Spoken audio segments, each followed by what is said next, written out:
All right, let's dive in today with the story behind the comfy, that crazy popular wearable blanket. Oh, yeah. I mean, seriously, they're everywhere these days, right? Do you have one? I do. I actually, Let's see. I do. I have, I think, three of them now. You have three? I feel like I see them on everyone, from kids to, uh, well, people my age just trying to, like, survive winter on the couch.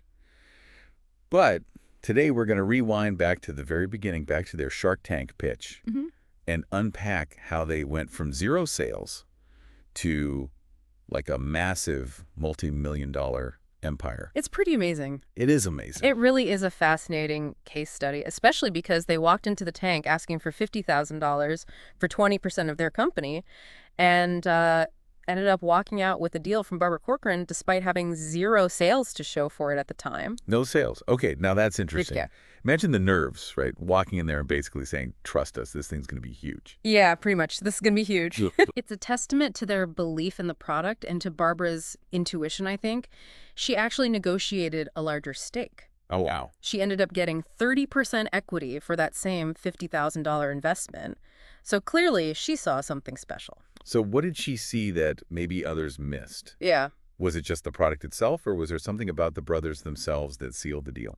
Well, Barbara's known for her, like, gut instincts, but in this case, I think it seems like a combination of factors. Okay. I think she was drawn to the product's simplicity. It's a wearable blanket. I mean, how can you go wrong? True. And also, its emotional appeal. In her own words, she saw the comfy as fun, cozy, and something everyone would love.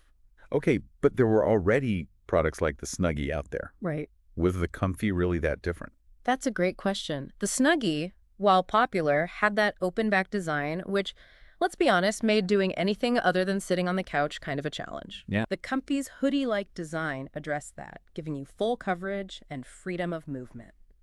Think of it like the difference between wearing a bathrobe and, well, a comfy sweatshirt. So they found a way to improve upon, like, an existing idea. Right. But still, no sales at the time of the pitch. Yeah. What were the Sharks' biggest concerns? Well, the lack of sales history was a major red flag, of course. Yeah. Some sharks, like Kevin O'Leary, were skeptical about the product's scalability.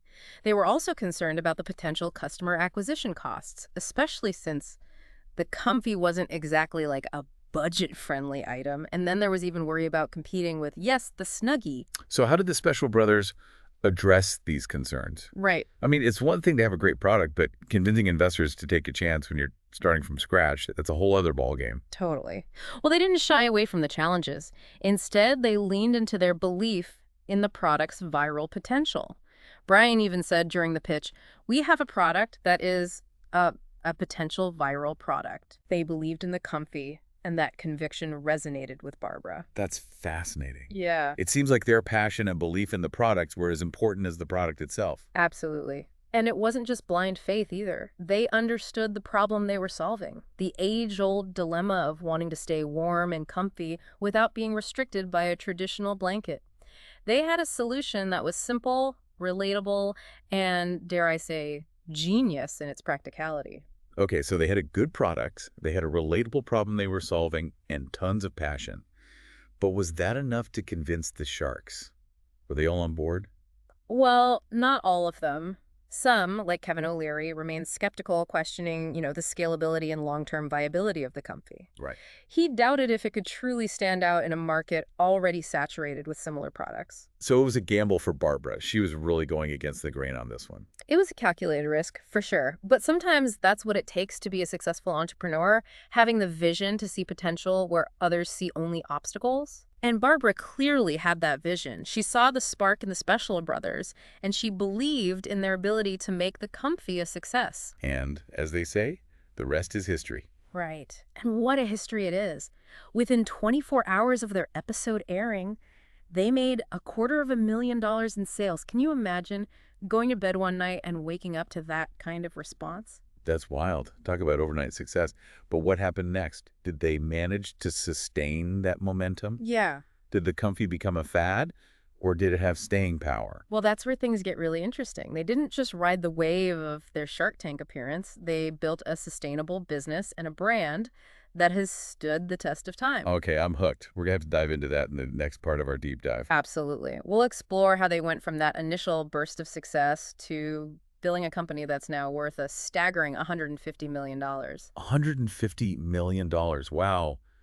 It's amazing to think that this all started with two brothers, a simple idea, and a whole lot of belief.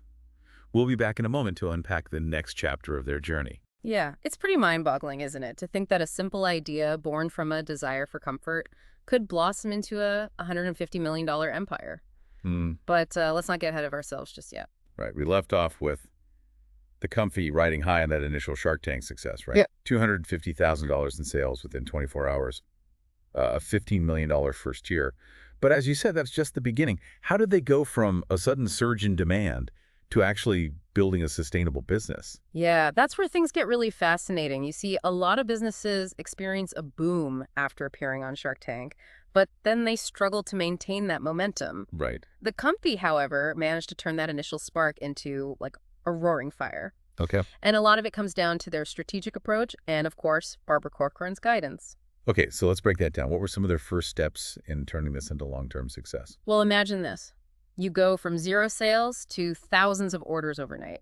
The first hurdle was scaling production to meet that demand without compromising quality. Oh, yeah, for sure. Remember, they were a small operation at that point. Right. And suddenly they needed a robust supply chain, manufacturing capabilities, and all while ensuring each Comfy lived up to the hype. That sounds like a logistical nightmare, especially for a product that was still relatively new. Absolutely. But that's where Barbara's expertise was just invaluable. She had years of experience scaling, consumer-focused businesses, and she helped the Comfy team navigate those choppy waters. Okay. She connected them with reliable manufacturers, helped them streamline their production process, and essentially provided the roadmap for turning a great idea into a well-oiled machine. So it wasn't just about the money she invested. It was about her mentorship and her connections, too. Exactly. It sounds like she was the missing piece of the puzzle they needed. Totally. And that's often the overlooked aspect of Shark Tank. It's not just about securing funding. It's about finding a partner who believes in your vision and can help you turn it into a reality. Okay, so they scaled production. But what about getting the Comfy in front of more people? How did they keep that momentum going after the initial Shark Tank buzz died down? Well, they were incredibly smart about their marketing. They leveraged their Shark Tank appearance to the fullest, using clips from the show in their ads, highlighting their partnership with Barbara, and really telling the story of their success. It's amazing how a good story can be so powerful in marketing. It really is. People connect with stories. Yeah. And the Comfy had a great one. 2 brothers, a simple but brilliant idea, a leap of faith, and then boom, overnight success. Yeah.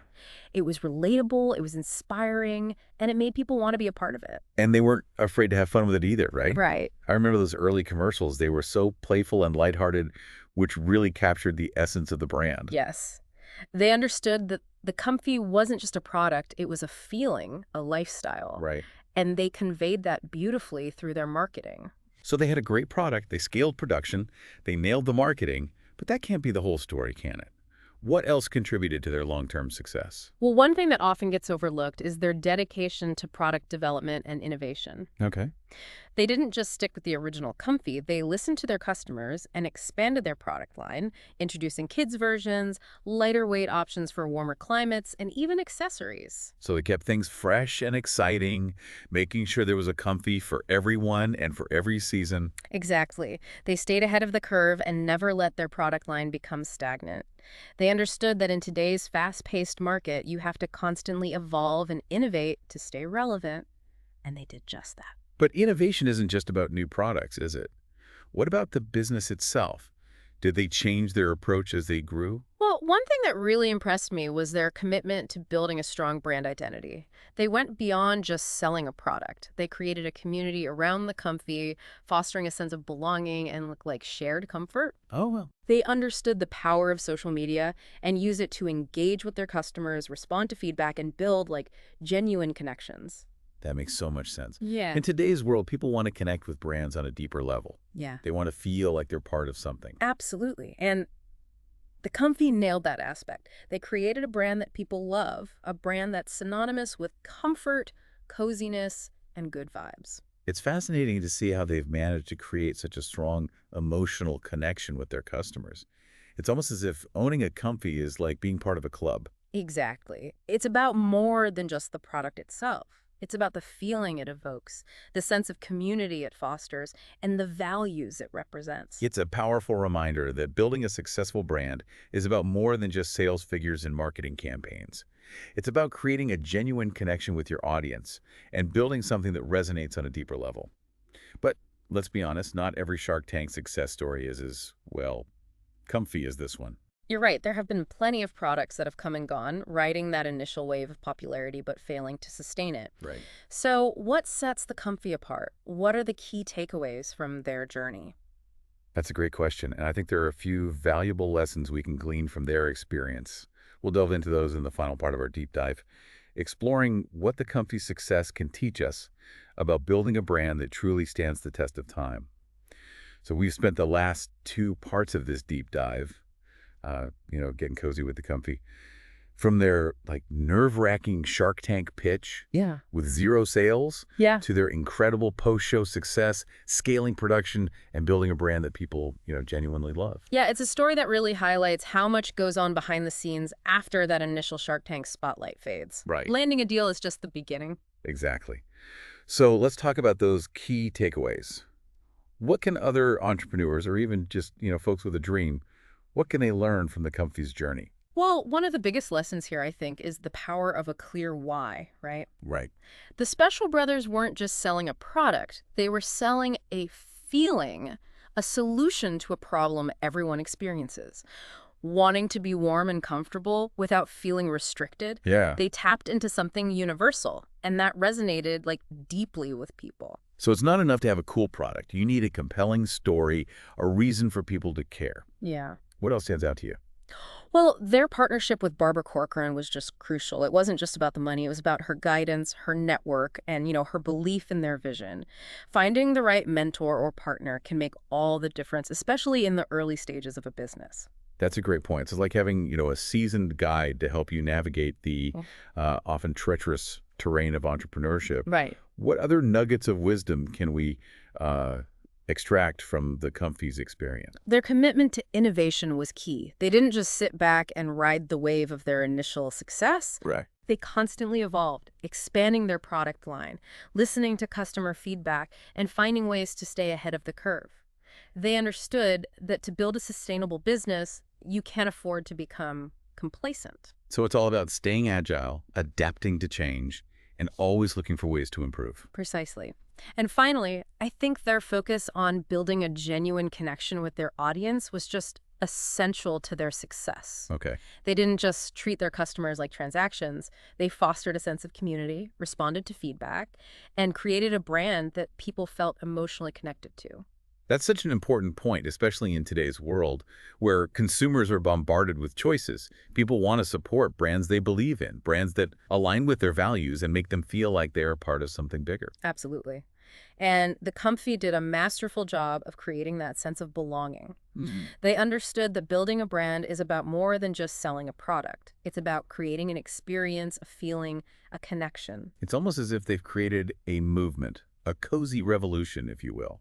I love that, a cozy revolution. Yeah. And it all started with a simple idea, a belief in themselves and a willingness to take a leap of faith. So as we wrap up this deep dive into the story of the Comfy, I want to leave our listener with a final thought. The next time you see someone bundled up in their Comfy, remember that it's more than just a blanket. It's a testament to the power of innovation, the importance of human connection, and the magic that happens when a good idea meets the right opportunity. Well said. And who knows, maybe you have the next Comfy idea brewing inside of you. Just remember, it all starts with that first step, that leap of faith. So get out there, get comfy, and get creating.